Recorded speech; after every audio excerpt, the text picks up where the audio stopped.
Great. So, hello everyone. So this is the continuation of the introduction to Sandpile Movies, and today I'll be speaking exclusively about that last movie that I introduced, the simplest movie, and we will sort of describe it fairly explicitly. There will be a certain technical gaps that I'll just skip, but the goal is to give you the crucial set of ideas which allows you to understand what's going on. And then there are obviously details, and yeah, that could be considered as a nice exercise. Okay, let me do a few adjustments. So first of all, well, I'll recall the setup. We have gamma n, and the difference will be that for sandpiles, it's usually better to consider intersections of open domains. So before it was closed segment, now it's open segment squared intersection with the lattice. So this is our domain. It's generally better. And indeed it is, so in terms of computations. Then the harmonic was x, but I'll actually use minus x, and it will be just slight change in terms of the numbers, but morally it's the same. And then the initial state, as I said, it's all two. So identically two, and the movie, yeah, it's defined at time t. So a priori t is from R. And let me give you again that definition. So phi t is phi plus t times the Laplacian of the restriction of h to gamma n. And then you apply the relaxation. And one remark here, this minus I actually chose so that we add only positive values. So if you look at the Laplacian of just x, you realize that it has minuses on the boundary, which is not a big problem. So actually the relaxation, this thing, let me just write it here. Well, originally it was from the non-negative states to the Sandpile group. So this was the relaxation operation, but actually it extends to a homomorphism from the whole gamma, so also with negative values, also to G gamma, so it extends. And so for a general movie, you should think of this extension. And for your information, the kernel is precisely the harmonic, the Laplacians of functions, so the Laplacian. So, and this is actually an exact sequence, and this is the reason that this thing is exact here. Why phi of t plus 1 equals phi of t. Because at t integers, you're just getting a Laplacian of integral values function. And since it's in the kernel of the relaxation, you get the same thing. So the movie is actually a loop, it's cyclic. Okay, so let's approach it just very simply, just by looking at what it looks like. So let me first draw carefully this domain. So this is our square. And let's write the values of h in the outer boundary of the gamma n. So this is our gamma n. And now I want to write the values of h only outside of this gamma, strictly near to the values inside. So this is an advantage of being open. So actually the value 0, the coordinate axis doesn't belong to the domain, and so we immediately write here zeros. So here 0, 0, etc., 0. So this is otherwise, if you would have a closed interval, we would write minus ones. Okay. Actually once, because here it's minus. And now, yeah, let me say this is minus h. Then here you'll start having 1, then 2, then 3, etc. Same at the bottom, 1, 2, 3, etc. And something funny happens here. So, okay, here it's easy. So at the rightmost side, you simply have n, etc., n. So this is basically the coordinate. The n, the last coordinate is n. And so something happens here. So we need, yeah, well, I simply write n minus 1, actually n minus 1. So here it will be n minus 2, n minus 2. So this is minus h. So to compute the Laplacian, we simply add up these numbers along the boundary.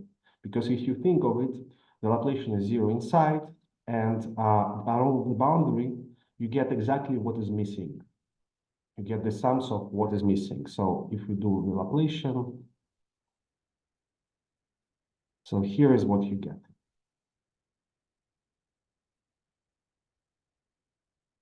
So here you get 1, here you get 1, because it's 0 and sum of 0 and 1. Here you get 0, 0, etc. So 0 all the way here. Then nothing's surprising. You get 2, 3, etc. So here 2, 3, etc. But so it goes this way until we go almost to the corner. So here we still have n minus 2, and here we have n minus 2. And then the last, so we'll talk about it later. And inside we have, along this boundary, you have simply n. And so the weird thing happens in the corners. So in the corners here and here, you actually get the sum of n minus 1 and n, which is 2n minus 1. Okay?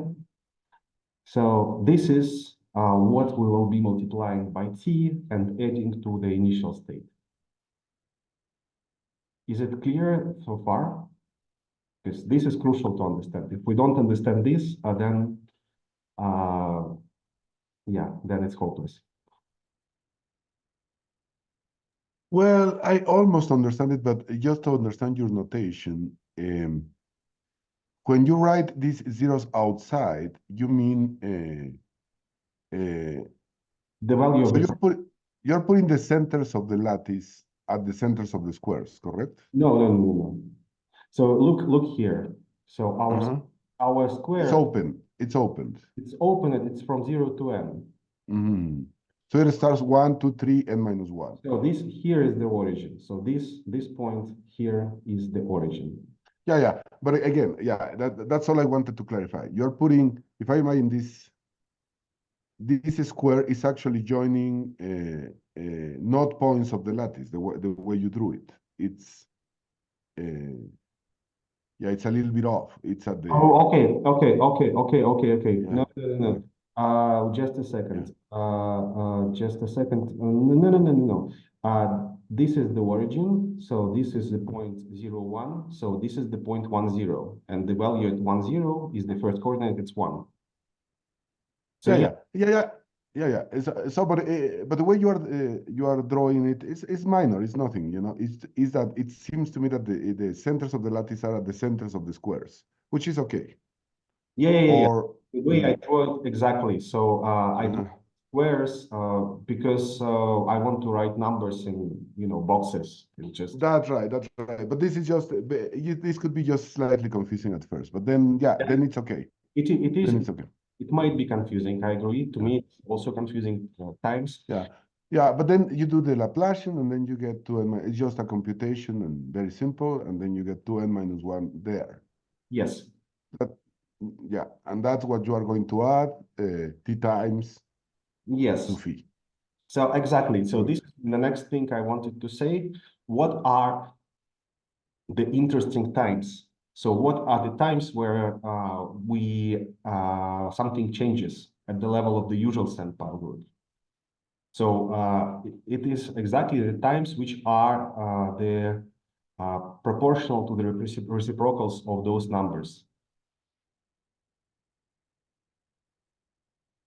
Okay, so we'll come back to this in a second. So what I mean is that you multiply it by t, and you look at roundings of, let's say, 3 times t, and then something interesting happens here. For example, if we are at the rational number with 3 at the denominator. Okay. So yeah, I'll not write this remark. So you'll see in a second how it goes. Let's ask what is the first interesting time. So what is the first time where we add actually whole or grain? So the first time is the inverse, the reciprocal to the biggest number we wrote. So let's say first interesting time is 1 over 2n minus 1. It's the smallest among all times, and at that time we'll simply add +1 to here and to here. So this t will accumulate to the whole number in the corners. So let's proceed with that. So now I decided to show you first few frames just to get to grasp what is going on. Okay. So I'll keep it. So first frame, and here I kind of abandoned this continuous dynamics. So I sort of look only to the integral parts. It doesn't really matter for the sake of convergence, but just sort of a little bit clarifies what's going on if you simply consider the roundings. So let me show you, okay, what is going on. So at t0 again, so we have simply all twos everywhere. Okay, and now at the first time where something is going on is t equal to n minus 1 inverse, which looks like this. So you simply add +1 at the corner, so you get 3 here, and otherwise it's 2. Now, the next interesting time where something happens is the reciprocal of the second greatest number. And recall that the second greatest number is n. So next one is t equals n inverse. So, and what will happen is that you simply add along the edge except for the corners, and now you have 3's along the sides, and otherwise it's 2. Okay. Now, next one is where something happens, and that time is actually t equal to the 2 times n 2n minus 1 inverse. So it's the twice the first time. So this one where something happens. And here again, we added the corner. And now we get something unstable. So it gets 4 in the corner and 3's here. So here it's 3 along the side. And here otherwise it's 2. So the first time when we need to perform top links. Okay. And this gives the following thing.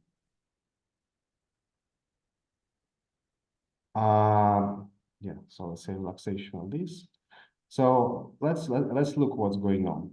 So we will topple this thing. It becomes 0.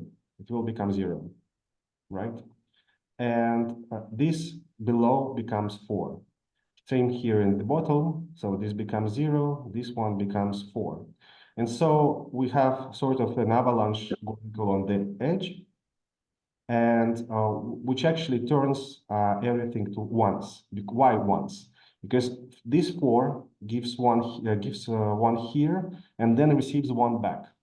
So actually along the boundary we'll have ones.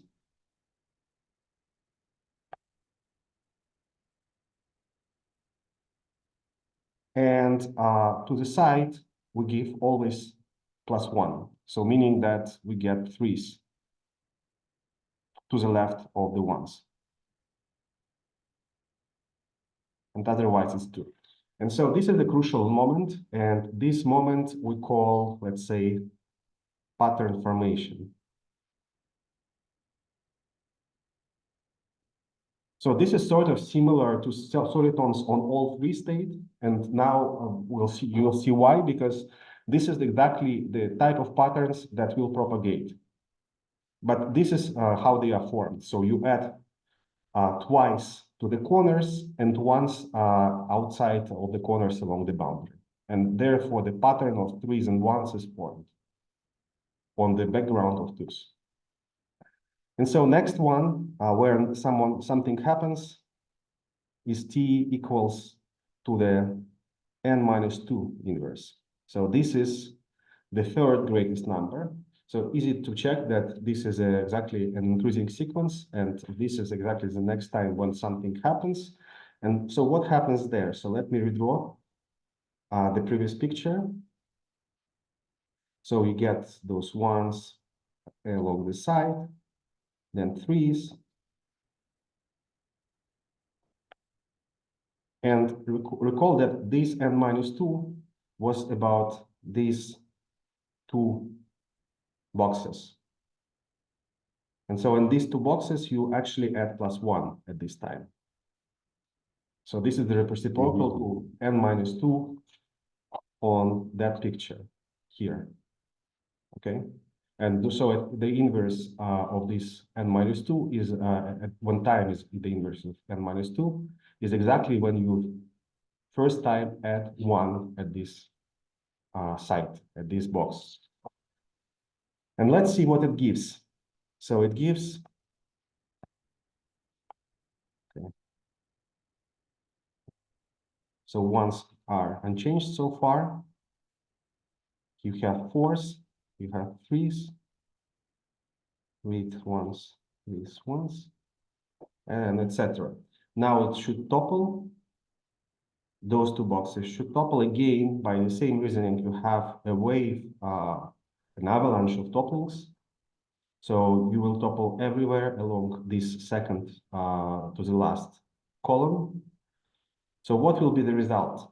The result will be that you give +1 to the left, to the whole column on the left, and again +1 to the whole column on the right, and generally used to, except for here. So what it will be the following thing. So ones become 2s. So the whole thing afterwards becomes 1s.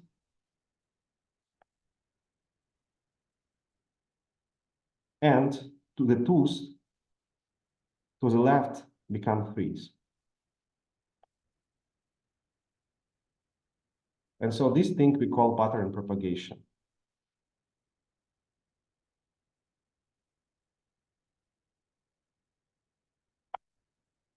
So this is probably the 2 most important things for the later. And in principle, we could proceed like that. So we could enumerate all the times where something happens.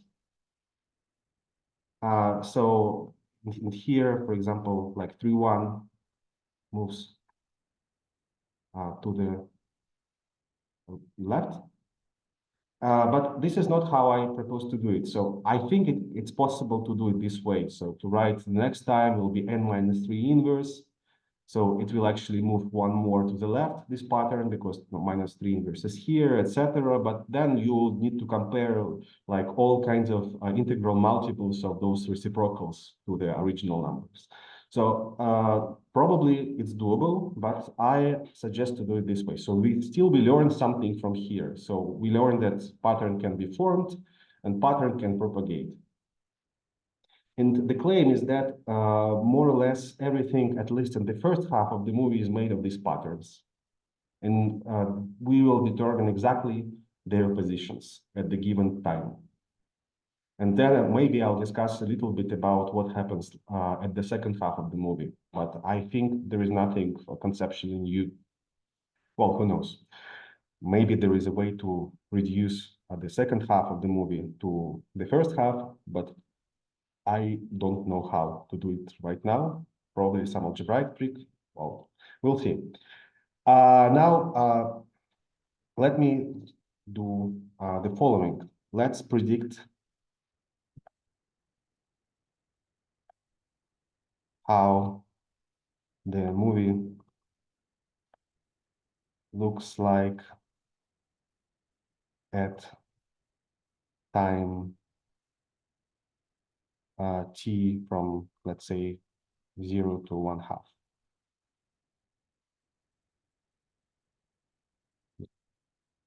So what do we have? So we multiply those numbers we saw. So like 1, 2, 3, 4, etc. Well, until n minus 2, and then 2n minus 1. So we multiply them by t. So multiply by t and take the fractional part. Well, the integer part, the rounding down. So what we get? So, okay, let me write it again. So you have 1 times t, 2 times t, 3 times t, etc. So I'm asking how this thing looks like, okay, in this assumption. So what I claim that this sequence is monotone, which is obvious. So actually it's increasing, which is obvious, right? Then so it grows at most by 1.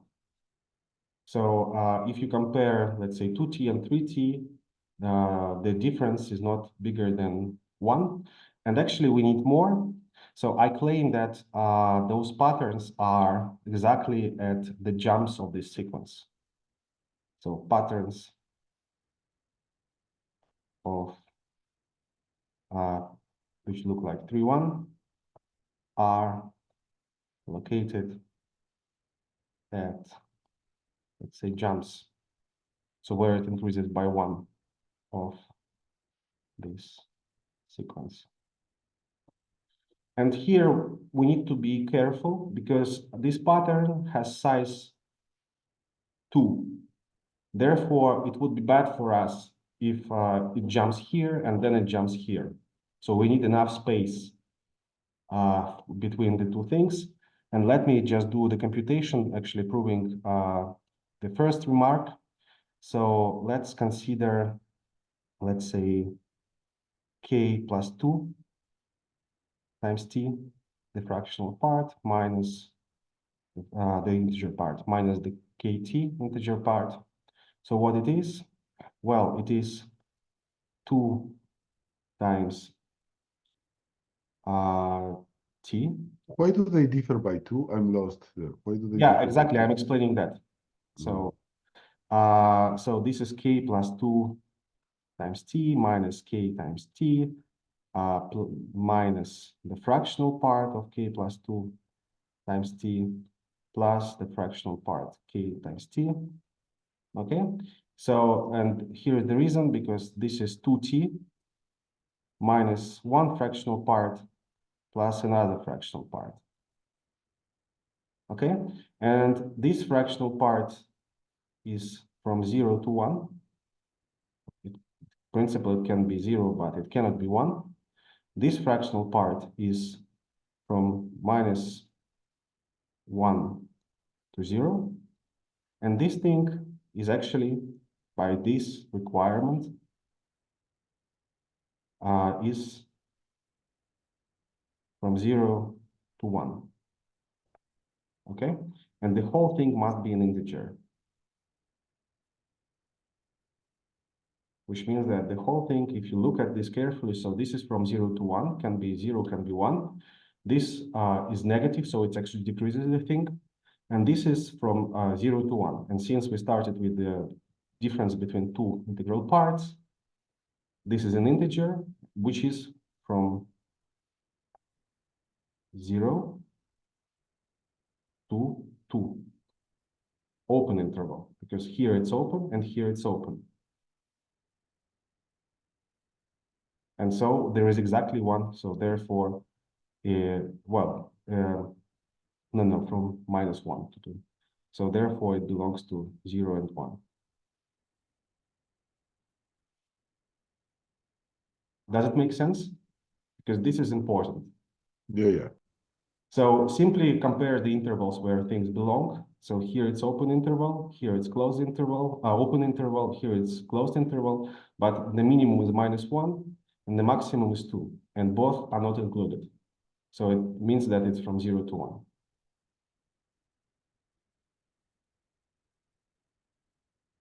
Okay, it's by the 0 or 1. Okay, let's now draw this thing. And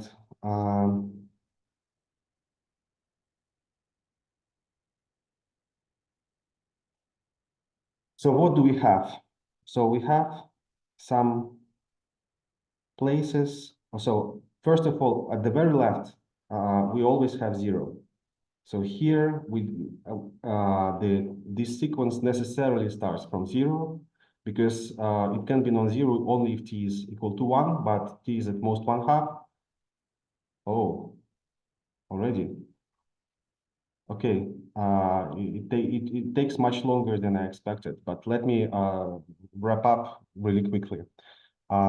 Okay, so it starts with some number of zeros, then it becomes some number of +1s, at least 2 +1s,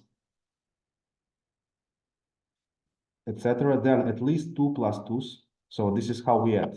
So this is what we add at time t.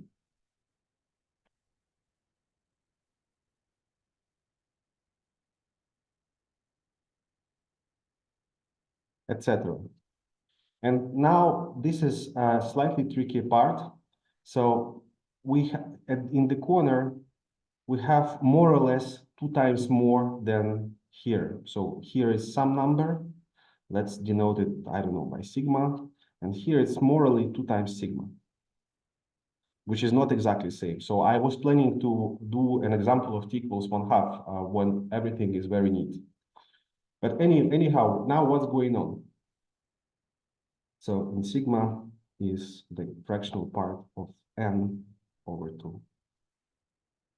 And so this will be exactly the number of 3-1 strips. And so now let's do this. So first we create one strip. So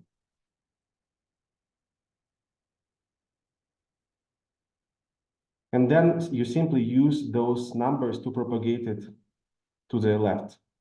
Let's say this is at place M1, and this is M2. Propagate it to M1. So you're creating a strip here, and then you use those pluses and the previous move of pattern propagation to move it to the leftmost jump. Then create second, using one more sigma, propagate to M2. So which you're writing outside of the script. Okay, sorry. And etc. So what I'm trying to say, so you have some number of grains to add here, twice as much as here, which allows you to create the pattern. So let me show you again here. So this is what happened. So we added +1 2 times and at the corner and once along the edge, which created the pattern of 3F1. Okay. And now with that pattern, we use the second thing. So we add +1 here, it moves to the left. And so we do it one step here, next step, next step, next step, next step, until it reaches to this point. Okay, so here you'll get your 3-1, the first one. Then the second 3-1 will be here.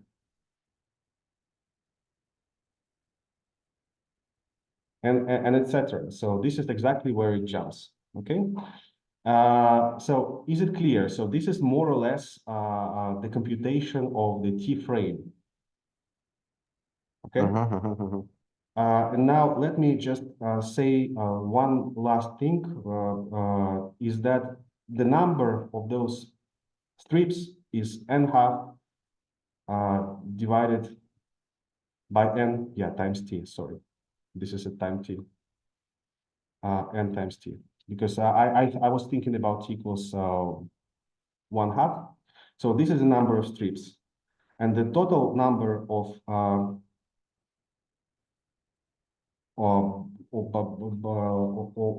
is n-1, the length.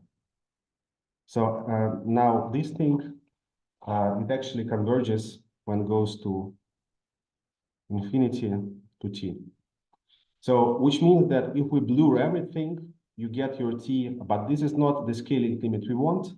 So we need also to ask for ourselves why they are spread in a homogeneous way. So why they are evenly distributed.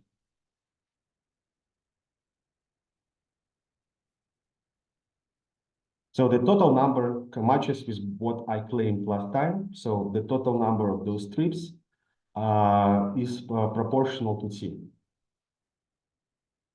Okay, the fraction of the total number of the strips. But now, then we will need to show that if they don't accumulate, so or there are no huge gaps when n goes to infinity. And this is well, kind of easy exercise in terms of numbers. Like I would do first rationals and then I explain what happens at the rational times. There is something interesting going on, so there is some kind of stabilization, and then it allows to show that actually everything is evenly distributed. So I stop here, and I don't know if you can ask any kind of meaningful question with what I told. I was thinking to explain much more things, but well, not much more, but twice as much as I told. Especially, anyhow, so let's stop here. So do you have any comments? Is it completely useless what It's good. It's good. It's good. It's good. I think it was understandable. Okay, so but still again, this is the what is the most important. So we just did two moves and we use these two moves. So like one is formation, other is propagation, and simply integrate it to a bigger time than the first few. So there is something that I don't quite understand, and we'll do the example of t equals 1/2 next time if you are still willing to learn more about these things. Let me just show you a teaser. If it will take 1 minute. Let me see.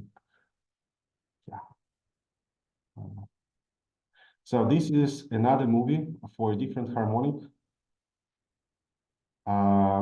And this harmonic is the sum of coordinates. And it already looks a little bit more interesting.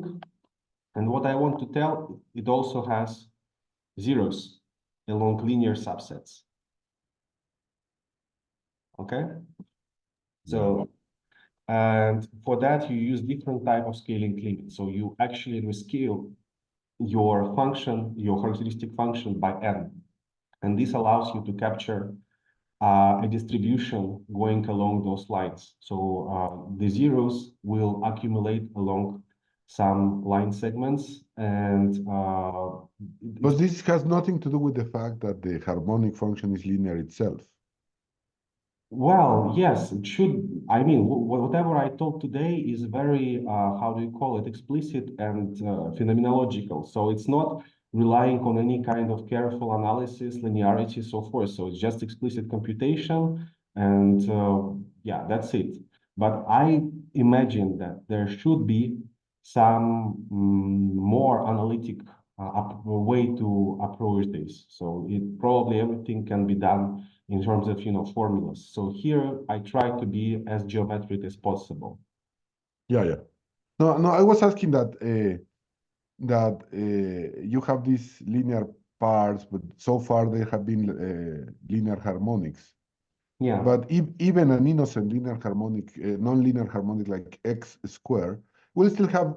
I mean, the analysis. You could repeat the analysis, and I imagine you would still have lines moving No. parallel lines. Quadratic looks different. I'll show you next time. Okay, very well. Okay.